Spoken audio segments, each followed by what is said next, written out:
Good morning friends. આપણે આગળના લેક્ચરોમાં જોયું તો શું સમજે? આગળના લેક્ચરોમાં તો પહેલા આપણે જોયું ક્રમનો નિયમ. સૌથી પહેલા લેક્ચરમાં આપણે જોયું કે પૂર્ણ સંખ્યા કોને કહેવાય, પૂર્ણાંક સંખ્યા કોને કહેવાય, પ્રાકૃતિક સંખ્યા કોને કહેવાય અને સમય સંખ્યા કોને કહેવાય. એના પછી આપણે શું જોયું? તો ક્રમનો નિયમ, જૂથનો નિયમ. એના પછી આપણે શું જોયું?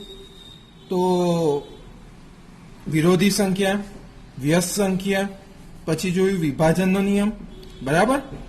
તો હવે આપણે એ બધાનો કઈ રીતે ઉપયોગ કરવાનો છે એ સમજીશું. અહીંયા મેં એક રકમ લખેલી છે. એ રકમમાં બે સરખા પદો કયા છે? પહેલા આખી રકમ જુઓ, તેમાં બે સરખા પદો છે. એક 3/5 અને બીજું એ બે પદો સરખા છે. બરાબર? 3/5 અહીંયા ગુણાકાર -2/3 છે. -3/5 ગુણ્યા 1/6 છે. અહીંયા વત્તાનું છે.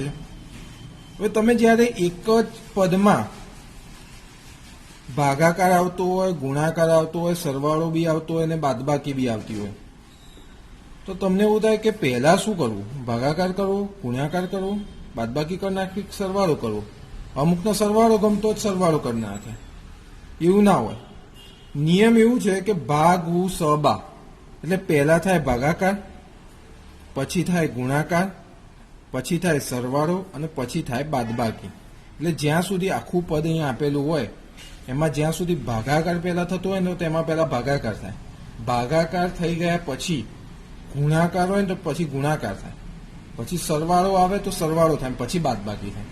એ રીતે લાઇનસર તમારે થાય. તો હવે આપણે દાખલા તરફ વળીએ. તો આ છે અહીંયા 3/5, અહીં 3/5. તો આ પદોને જોડે લાવી દો. તો આ કોની સાથે ગુણાયેલું છે? તો -2/3. તો તમે લખી શકો -2/3 ગુણ્યા 3/5 ઓછા -3/5 ગુણ્યા 1/6. આ બે પદ આવી ગયા અહીંયા. કયું રહ્યું? +5/2. બરાબર? આ શું કર્યું? આપણે ક્રમ ચેન્જ કર્યા. એટલે શું લખાય અહીંયા? ક્રમના નિયમ મુજબ. હવે આ પદમાં કયું છે? 3/5 અને 3/5 કોમન આપણે કાઢીએ તો શું થાય? 3/5 કૌંસમાં -2/3 ઓછા 1/6. બરાબર? વત્તા 5/2. બરાબર? આમાંથી આપણે શું કર્યું? તો 3/5 કોમન કાઢ્યું. તો આ 3/5 બાર કોમન કાઢ્યું તો અહીંયા શું વધ્યું? 2/3 અને 1/6. બરાબર? આ કયા નિયમ પ્રમાણે થયું? તો વિભાજનના નિયમ મુજબ. એના જગ્યાએ તમે એવું બી લખી શકો વિભાજનના ગુણધર્મ પ્રમાણે. બરાબર? હવે આપણે શું કરીશું? તો હવે આપણે લઈશું લસા. તો શું આવશે લસા? તો 3/5 લસા આવશે 6. બરાબર? હવે લસામાં આના નીચે તો 6 છે જ, પદની નીચે. અહીંયા આપણે જોશો તો તમે 3 છે. લસા કઈ રીતે લેવો? કોઈને ના આવડતું હોય તો અહીંયા ધ્યાન આપવું. 1/6 છે, 2/3 છે, 6 લસા છે. તો 6 તો અહીંયા 1/6 છે, તો 3 ને કેટલા વડે ગુણો તો 6 થાય? તો 2 વડે. બરાબર? તો ગુણ્યા ઉપર નીચે 2 વડે ગુણો ત્યારે નીચે પદ 6 આવે. તો અહીંયા તો 6 આપણે લઈ લીધું કોમન. તો ઉપર કેટલા વડે ગુણવું પડશે? 2 ગુણ્યા 2 એટલે કેટલા થશે?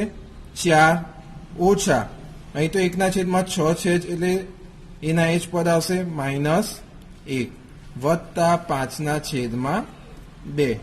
બરાબર? 3/5. કાલે મેં તમને સમજાવ્યું હતું બે સજાતીય પદ હોય તો શું થાય? તો સરવાળો થાય. તો અહીંયા શું છે? -4 -1. તો બે કેવા પદ થયા? સજાતીય પદો. ચિહ્ન શેનું આવે? તો હંમેશા મોટાનું ચિહ્ન આવે.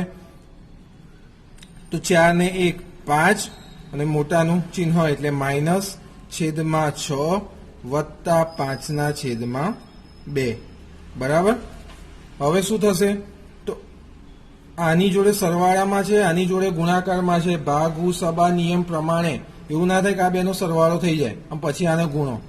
પહેલા આ પદનું આ પદ સાથે આ બે પદનો ગુણાકાર થાય તો શું થશે 5 તરી 15 5 છંગ 30 વત્તા 5/2 બરાબર। હવે અહીંયા છેદ ઉડાડો તમે તો શું જવાબ આવે 15 દુ 30 15 ગુણ્યા 2 કરો તો કેટલા થાય 30 થાય તો 15 ઉડી ગયા તો -1/2 વત્તા 5/2 બરાબર। હવે શું આવશે તો ફરીથી લસા લેવાનું તો લસા શું આવશે તો 2 છે નીચે તો નીચે 2 લસા લીધો। ઉપર શું આવશે બે પદ કેવા છે એક માઇનસ છે અને એક પ્લસ છે એટલે વિજાતીય પદો કહેવાય। વિજાતીય પદો હોય તો શું થાય કાલે સમજાયું તો આપણે એ પ્રમાણે બાદબાકી થાય। બે વિજાતીય પદો હોય તો શું થાય બાદબાકી થાય। ચિહ્ન હંમેશા મોટાનું આવે, ચિહ્ન હંમેશા મોટાનું આવે બરાબર। તો 5 માંથી 1 જાય તો 4 મોટું કયું છે તો +5 એટલે આવશે +4/2 2 ગુણ્યા 2 2 જતા રહ્યા જવાબ શું આવ્યો 2 બરાબર। ફરીથી આપણે સમજીએ શું કર્યું એ આપણને અહીંયા રકમ આપેલી છે એની અંદર પહેલા સમજવા માટે સરળ છે બરાબર। એટલે બીજે બે કોમન પદો હોય જે બે સરખા પદો હોય તો આ પદ સરખું છે એની જોડે ગુણાયેલું છે 2/3 3/5 એની જોડે ગુણાયેલું છે 1/6 તો એ પદોને સાથે લાયા તો આ પદ જોડે લાયા વધેલું તો શું તો 5/2 એને લઈ ગયા આપણે છેલ્લે। જોડે કેમ લાયા તો એમાંથી આપણે કોમન કાઢવા હતા એટલે 3/5 2 કોમન છે તો આપણે કોમન કાઢ્યા તો વધેલા પદ અંદર લખ્યા -2/3 -1/6 વત્તા 5/2 શું લીધો તો લસા લીધો। લસા કેટલો આવે તો 6 આવે। અહીંયા કેટલા છે તો 3 છે 3 છે તો એને 6 કરવા માટે કેટલા વડે ગુણવા પડે તો 2 વડે ગુણવા પડે। તો શું કર્યું ઉપર નીચે 2 વડે ગુણ્યું તો 3 દુ 6 નીચે થયા ઉપર 2 વડે ગુણીએ તો 2 ગુણ્યા 2 કેટલા થાય તો 4। બે વિજાતીય પદ સજાતીય પદો છે સજાતીય પદોમાં શું થાય તો હંમેશા સરવાળો થાય મોટાનું ચિહ્ન આવે એટલે -5/6 બરાબર। હવે શું થશે તો આ બે પદોનો ગુણાકાર થશે। બે પદોનો ગુણાકાર કર્યો તો -15/30 મળ્યા। છેદ ઉડતા હતા એ ઉડાડ્યા, છેદ ઉડતા હતા એટલે ઉડાડ્યા। -1/2 વત્તા 5/2 મળ્યા। શું કર્યું ફરીથી લસા લીધો। બે વિજાતીય પદોનું શું થાય બાદબાકી થાય મોટાનું ચિહ્ન આવે તો આપણને શું મળ્યું 4/2 4/2 મળે। છેદ ઉડાડ્યા તો આપણને જવાબ શું મળ્યો 2 બરાબર। આપણે એક એક્ઝામ્પલ જોયું હવે આપણે એના જેવું એક બીજું એક્ઝામ્પલ લઈએ છીએ બરાબર। તો પહેલું શું થશે પહેલું શું જોવાનું તો કોમન પદ કયા છે તો 2/5 2/5 એ કોની સાથે ગુણાયેલા છે -3/7 1/14 તો પહેલા એ પદને જોડે લાવી દો 2/5 ગુણ્યા -3/7 બરાબર। બીજું પદ કયું હતું વત્તા 1/14 ગુણ્યા 2/5 વધેલું પદ કયું છે આ વધેલું પદ છે તેને અહીંયા લખી દો છેલ્લે -1/6 ગુણ્યા 3/2 આને કયો નિયમ કહેવાય લખું છું ક્રમના નિયમ મુજબ કાં તો ક્રમનો ગુણધર્મ। હવે આગળ લખીએ તો 2/5 ગુણ્યા -3/7 વત્તા 1/14 ગુણ્યા 2/5 જેમ હતું એમના એમ લખ્યું। હવે આ પદનું આપણે શું કર્યું તો કે આ પદ વધારાનું કહેવાય તો 1/6 અને 3/2 નો ગુણાકાર કરી દઈએ તો શું આવે તો માઇનસ ઉપર 3 એકા 3 નીચે 6 દુ 12 છેદ ઉડાડો તો 4 તરી 12 થાય 3 3 જતા રહ્યા તો શું આવે તો -1/4 બરાબર। હવે અહીંયા આપણે કયા બે કોમન પદ છે તો 2/5 તો 2/5 કોમન કાઢી દો બરાબર। તો 2/5 આપણે શું કર્યું તો કોમન કાઢી લીધા। તો કોમન કાઢ્યા પછી વધેલા પદ લખો તમે તો 3/7 વત્તા 1/14 ઓછા અહીંયા આપણને કેટલા મળ્યા હતા 1/4. હવે શું લેવાનું છે તો લસા લેવાનો છે 2/5. 14 લસા થશે. અહીંયા કેટલા છે 7 છે. 14 લાવવા માટે કેટલા વડે ગુણવા પડે 2 વડે ગુણવા પડે. તો ઉપર અને નીચે 2 જગ્યાએ 2 વડે ગુણો તો નીચે 2 વડે ગુણો એટલે 14 થાય. તો 14 આપણે લસા લઈ લીધો. ઉપર શું થશે 3 ગુણ્યા કેટલા કરવાના તો 2 3 દુ 6 વત્તા આના નીચે તો 14 છે જ એટલે 1 માઇનસ 1/4. 2 વિજાતીય પદો ધ્યાન અહીંયા રાખવાનું. 2 વિજાતીય પદો બાદબાકી થાય. વિજાતીય પદો એટલે શું 1 પ્લસ અને 1 માઇનસ. મોટાનું ચિહ્ન આવે બાદબાકી થાય તો 2/5. 6 માંથી 1 જાય તો -5. મોટાનું ચિહ્ન એટલે માઇનસ મૂક્યું 14 ઓછા 1/4. બરાબર. હવે શું કરવાનું છે તો 2 ને 5 આ 2 નો ગુણાકાર કરવાનો છે તો 5 દુ 10. અહીંયા છેદ ઉડાડો તો બી ચાલે. બરાબર. અહીંયા જો 7 ગુણ્યા 2 કરી દો. 7 ગુણ્યા 2 તો 2 2 જતા રહ્યા 5 5 જતા રહ્યા તો શું આવશે તો -1/7 આવું આવે અને -1/4 આવી રીતે થાય. એ રીતે ના કરવું હોય તો તમે ગુણાકાર કરો 5 દુ 10 બરાબર અને 14 5 કરો 70. તો એ રીતે કરો તો 10/70 આવે. મીંડું ગયું તો -1/7 જ આવશે. -10/70 થાય. એ રીતે કરો તો બી ચાલે અને એ ડાયરેક્ટ ગુણાકારમાં છે એટલે 5 5 ગયા 7 દુ 14 2 2 ગયા તો શું આવશે -1 ઉપર કશું ના આવે એટલે માઇનસ ચિહ્ન છે એટલે -1/7 -1/4. બરાબર. હવે શું કરવાનું છે તો લસા લેવાનું છે. લસા શું આવશે તો 7 ચોક 28 બરાબર. તો 4 અહીંયા ગુણાય 28 છે તો અહીંયા 28 લાવવા હોય તો કેટલા વડે ગુણવા પડે તો 4 વડે. તો અહીંયા 4 વડે ઉપર ગુણાય. આ બાજુ 7 વડે ગુણાય. 2 વિજાતીય પદો છે. વિજાતીય પદોનું શું થાય 2 સજાતીય પદો છે તો 2 સજાતીય પદોનું શું થાય માઇનસ માઇનસ છે તો મોટાનું ચિહ્ન એટલે માઇનસ અને 7 ને 4 11/28. આ મળ્યો તમારો જવાબ. બરાબર.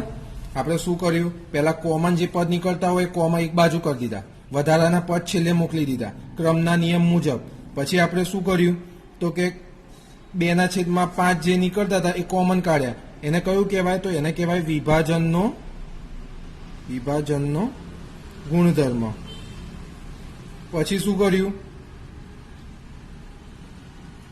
તો 2/5 કોમન કાઢ્યા. લસા લીધો છેદ ઉડાડ્યા ફરી લસા ગુણાકાર કર્યો ફરી લસા લીધો જવાબ આવી ગયો. આપણે 2 એક્ઝામ્પલ જોયા. હવે આપણે કાલે એક વિરોધીનું વિરોધી શું થાય તો જે મૂળ સંખ્યા હોય ને એના એ જ મળે.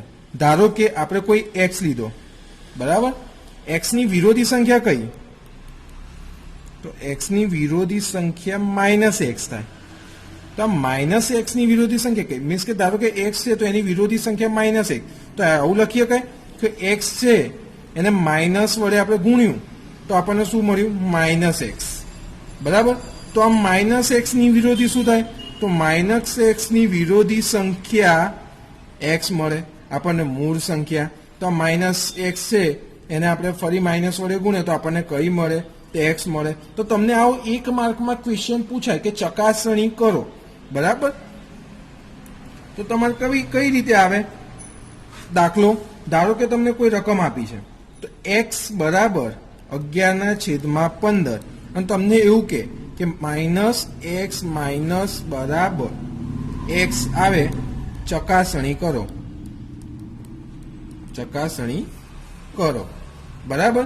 તો તમારે કઈ રીતે કરવાનું તો પહેલા આની વિરોધી સંખ્યા એટલે ધારો કે કાં તો -x કરો તો -x કેટલું મળે આપણને x બરાબર 11/15 છે તો -x બરાબર -11/15 મળે આપણને. -x ને -x કરો બરાબર. -x ને માઇનસ વડે કરો ગુણો તો પાછું શું મળે આપણને તો 11/15.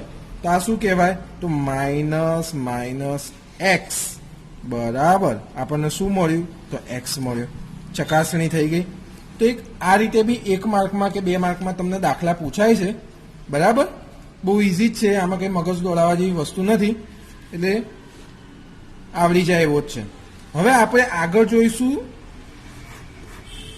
સંખ્યા રેખાના. આ ચેપ્ટર હવે એક જ વસ્તુ બાકી રહ્યું છે, એક સંખ્યા રેખા પર કઈ રીતે નિરૂપણ કરવું એ, અને બીજા નાના મોટા દાખલા છે. એક નાના રીતનો દાખલો છે જે તમને આવડશે કે ધારો કે તમને એવું કે 1/5 ને 3/5 ની વ્યસ્ત સંખ્યા વડે ગુણો, આવું લખે તો 1/5 ને 3/5 નું વ્યસ્ત કેટલું થાય?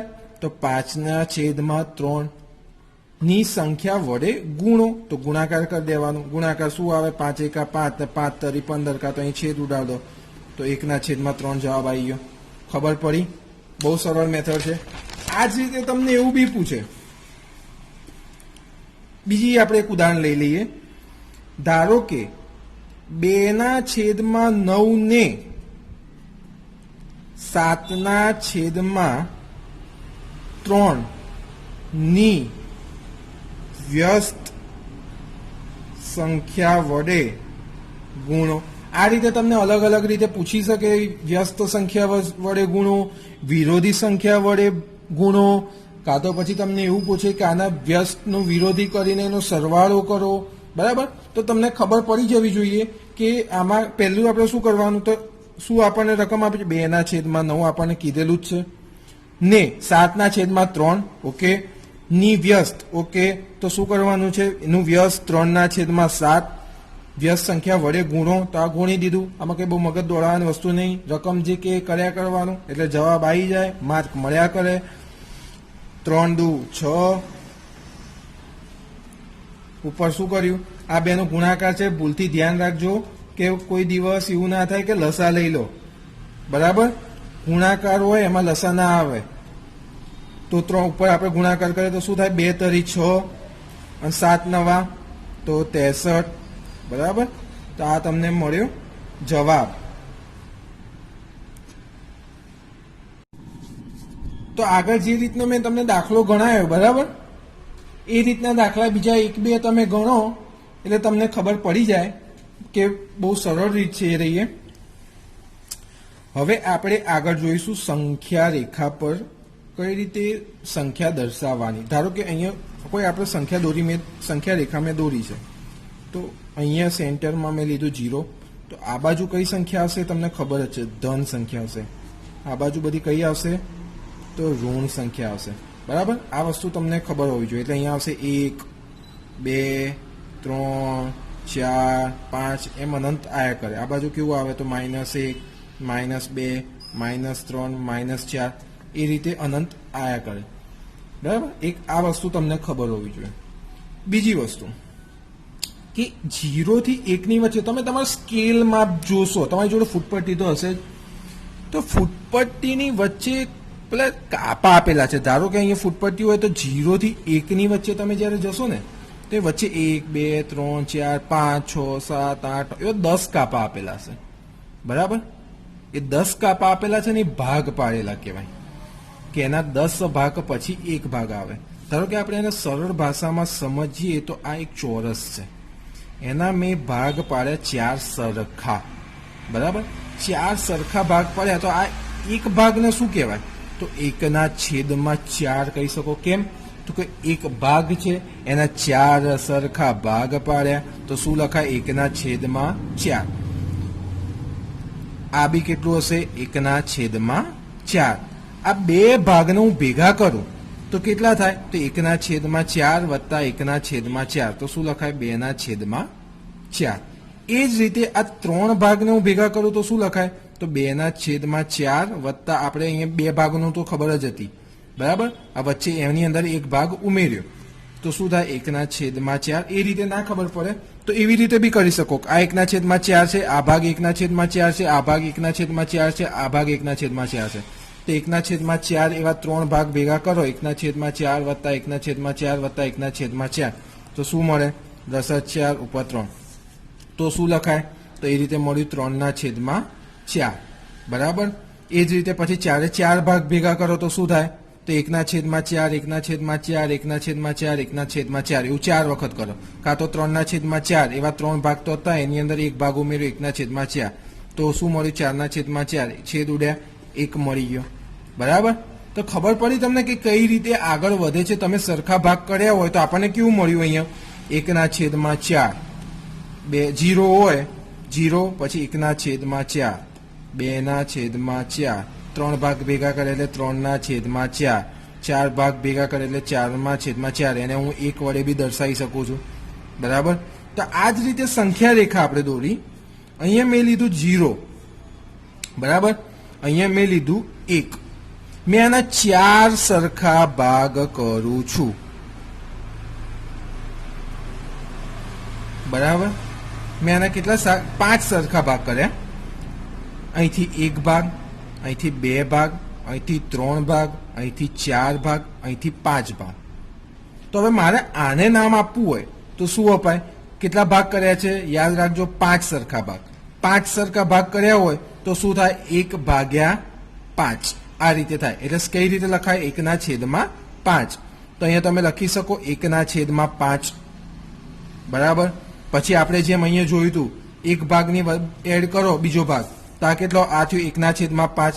પછી આટલો ભાગ કેટલો થાય? તો 1/5.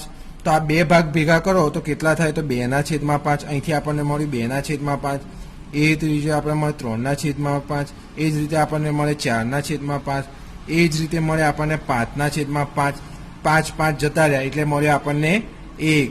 એ જ રીતે આપણને મળે 6/5. એ જ રીતે મળે 6/5. એ જ રીતે મળે આપણને 7/5. એ જ રીતે મળે આપણને 8/5. ધ્યાન અહીં રાખજો. એ જ રીતે આપણને મળે 9/5. એ જ રીતે આપણને મળે 10/5. છેદ ઉડ્યા, 2 મળ્યો. ખબર પડી તમને? તમારા સ્કેલમાં તમે જોશો ને તો એ રીતે જ ગણતરી થશે. તમારા સ્કેલમાં 10 કાપા હોય ને, 10 સરખા ભાગ કર્યા હોય તો તમારે લખવાનું 1/10, 2/10, 3/10. તો કાપાની સંખ્યા તમે જ્યારે 1 પર આવશો ને એટલે 1 મળશે, 2 આવશે ને એટલે 2 મળશે. જેમ આપણને અહીંયા 2 મળ્યું, અહીંયા આપણને આ 1 મળ્યું. બરાબર. તો તમને કઈ રીતે ભાગ પાડવાનું એ ખબર પડી ગઈ. તો તમને ધારો કે કોઈ સંખ્યા રેખા આપણને આ રીતે આપી હોય, તમને અહીંયા હું કહું 0, અહીંયા હું કહું 1, અહીંયા મેં લીધા 2, અહીંયા તમને મેં આપ્યા હોય આ રીતે, અહીંયા મેં તમને કીધું હોય કે આ 6/5 છે. અહીંયા છે અહીં 6/5 છે, અહીં 7/5 છે, અહીં 8/5 છે. આ આપણને ખબર નથી. બરાબર. પછી આવશે 9/5. એ રીતે મેં તમને આપેલું હોય. તો તમને આ શોધવાનું કીધું હોય તો શું મળે? તો તમને ખબર પડી જવી જોઈએ કે આ 9/5 આવે. કઈ રીતે? તમને એ મોટી આકૃતિ સંખ્યા રેખા પર દર્શાવીને સમજાવું છું એટલે તમને વધારે ખબર પડે. અહીં 0 લીધો. કેટલા ભાગ આપણે સરખા કર્યા આ વખતે? તો 4 સરખા ભાગ કર્યા. બરાબર. અહીં 3 લાઈન દોરી એટલે એવું નહીં કે 3 સરખા ભાગ કર્યા. સરખા ભાગ કયા કહેવાય? આ 1 ભાગ, આ 2 ભાગ, આ 3 ભાગ ને આ 4 ભાગ. બરાબર. તો એ જ રીતે 1, 2, 3 ને આ ચોથા ભાગે 2 મળ્યું. હવે આપણે અહીંયા કેટલા ભાગ કર્યા? સરખા ભાગ 4 કર્યા. બરાબર. તો શું લખાય? 1/4, 2/4. અહીંયા હું લખતો નથી. અહીંયા આવે 4/4 એટલે એને 1 લખાય. અહીંયા આવે 5/4. અહીંયા હું લખતો નથી. અહીંયા લખું છું 7/4. અહીંયા 8/4 એટલે છેદ ઉડે તો 2 આવે. તો તમને એવું પૂછે કે આ જે સંખ્યા છે ત્યાં કઈ સંખ્યા આવે તો તમને ઇઝીલી ખબર પડી જાય. 1/4, 2/4, પછી કઈ આવે?